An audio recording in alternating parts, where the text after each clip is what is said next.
साथीहरु यहाँनिर एक्सेलमा देख्न सक्नुहुन्छ यहाँ केही यस्तो किसिमको यो डाटा टाइप गरेको छु यसमा चाहिँ एउटा नम्बर भनेको छ त्यसपछि अर्को डेट भनेर यसरी खाली रहेको छ अर्थात यहाँनिर भएको नम्बरहरुलाई चाहिँ डेटको फर्मेटमा यहाँनिर कन्भर्ट गर्नुपर्ने छ जस्तै यो नम्बरहरु चाहिँ यहाँनिर देख्न सक्नुहुन्छ फर्स्टमा 10/02/2020 छ त्यसपछि अर्को 12/03/2019 यसलाई चाहिँ मैले डेटको फर्मेटमा यहाँनिर राख्नुपर्ने छ अब यसलाई चाहिँ एक एक गर्दै हामीले टाइप गर्दै मिलाउने हो त होइन यसलाई एकैपटक फर्मुला लगाएर गर्न सकिन्छ त्यसको लागि कसरी गर्ने त पहिला इक्वल टु टाइप गर्ने त्यसपछि टेक्स्ट टेक्स्ट लेख्ने र ब्र्याकेट स्टार्ट गर्ने यहाँनिर भ्यालु भनेको छ भ्यालु हाम्रो यो हो नि त यसलाई यहाँ यसरी क्लिक गरौँ त्यसपछि एउटा कमा राखौँ अब यहाँनिर एउटा इन्भर्टेड कमा राख्नु होला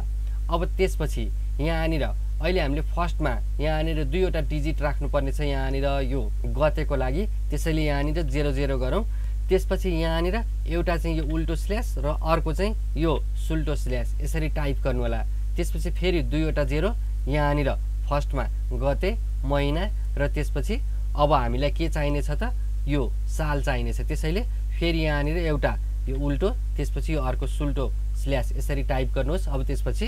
सालको लागि 4 वटा 0 यसरी टाइप गर्नुहोस् र त्यसपछि अब यहाँनिर यो इन्भर्टेड कमालाई क्लोज गरेर ब्र्याकेटलाई क्लोज गरिदिनुहोस् र इन्टर प्रेस गर्नुहोस् अब देख्न सक्नुहुन्छ यहाँनिर भएको यो नम्बरहरुमा यसरी यो डेटको फर्मेट यसरी आइसकेको छ जस्तै यसलाई सबैमा ल्याउनु पर्यो भने के गर्ने यो फर्स्टमा निकालेको सेलमा क्लिक गरेर यसलाई तलसम्म तान्दिने यहाँनिर देख्न सक्नुहुन्छ यो भएको नम्बरहरु चाहिँ यसरी डेटको फर्मेटमा आइसकेको छ